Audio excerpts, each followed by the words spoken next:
లడ్డు నాణ్యత అట, లడ్డు టేస్ట్ అట. అరే నాకు అర్థం కాంది, జగన్మోహన్ రెడ్డి ఏ రోజైనా లడ్డు టేస్ట్ చేశారా?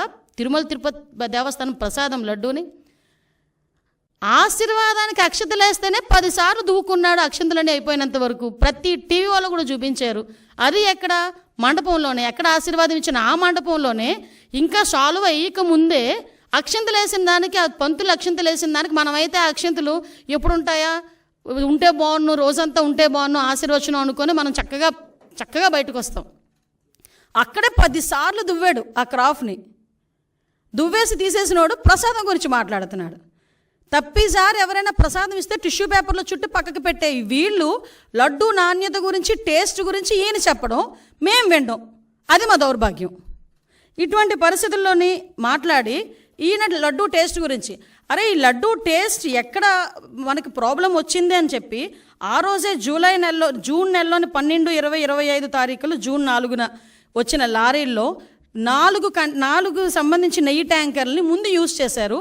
ఆ ముందు యూజ్ చేసిన నెయ్యి ట్యాంకర్లలోని ఆ నెయ్యి ప్రాబ్లంగా ఉందని ప్రతి భక్తుల దగ్గర నుంచి ఫిర్యాదులు అందిన తర్వాత మిగతా 4 ట్యాంకర్లకి మేము టెస్టులు చేపిస్తే ఆ టెస్టులు ఎన్డీడీబీ రిపోర్టుల ప్రకారం అందులోని కల్తీ జరిగింది, జంతువుల కొవ్వు కలిసింది అని చాలా క్లియర్గా దానిలో మెన్షన్ చేస్తే దాని గురించి అని చెప్పి మాట్లాడరా అంటే దాని గురించి మాట్లాడకుండా ఎన్డీడీబీ రిపోర్ట్లో డిస్క్లైమర్ గురించి మాట్లాడతారు. అక్కడే అతగాడి తెలివితేటలు బుర్రలోంచి మోకాల్లోకి వచ్చేసాయని సంగతి అర్థమవుతుంది. అరే డిస్క్లైమర్ అన్నది ప్రతి దానికి కామన్. అది నువ్వు తలనొప్పి డోలో ట్యాబ్లెట్ వేసుకున్నా కూడా డిస్క్లైమర్ ఉంటుంది, తెలుసా నీకు? ఏంటది, మనం ఎల్ఐసికి సంబంధించి ఏదైనా మనం ప్రీమియం ఏదైనా పెట్టుకున్నాం అనుకోండి, దాంట్లో కూడా కింద డిస్క్లైమర్ ఉంటుంది. నువ్వు ఎక్కడికి వెళ్ళి ఏ వస్తువు కొన్నా కూడా డిస్క్లైమర్ ఉంటుంది. ఆ డిస్క్లైమర్లో నాడేదో రాశాడని చెప్పేసి దాని గురించి మాట్లాడుతున్నావు. వీళ్ళు జరిగిన తప్పుని కప్పిపుచ్చుకునే ప్రయత్నం చేస్తున్నారు తప్పించి జరిగిపోయిన తప్పుని జరిగిందని ఒప్పుకోవడం కానీ దానికి క్షమాపణలు కోరడం కానీ జరగట్లే, అది కనిపించట్లే. ఆవిడ అనకూడదు కానీ స్పీకర్ పొజిషన్లో ఏం మాట్లాడతాడండి?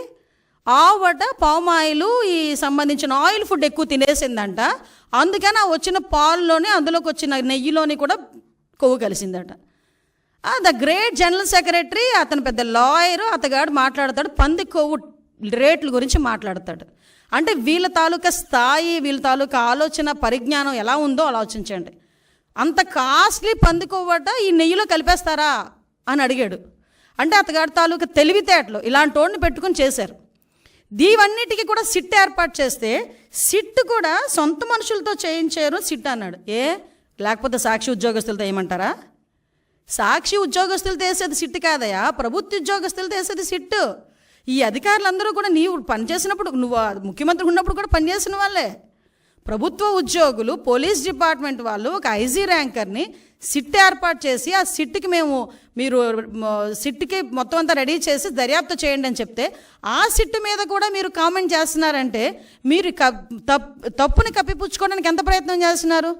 మరి విజిలెన్స్ ఎంక్వైరీ వద్దు అని చెప్పి ఎందుకు కోర్టులకు వెళ్ళే పరిస్థితి వచ్చింది?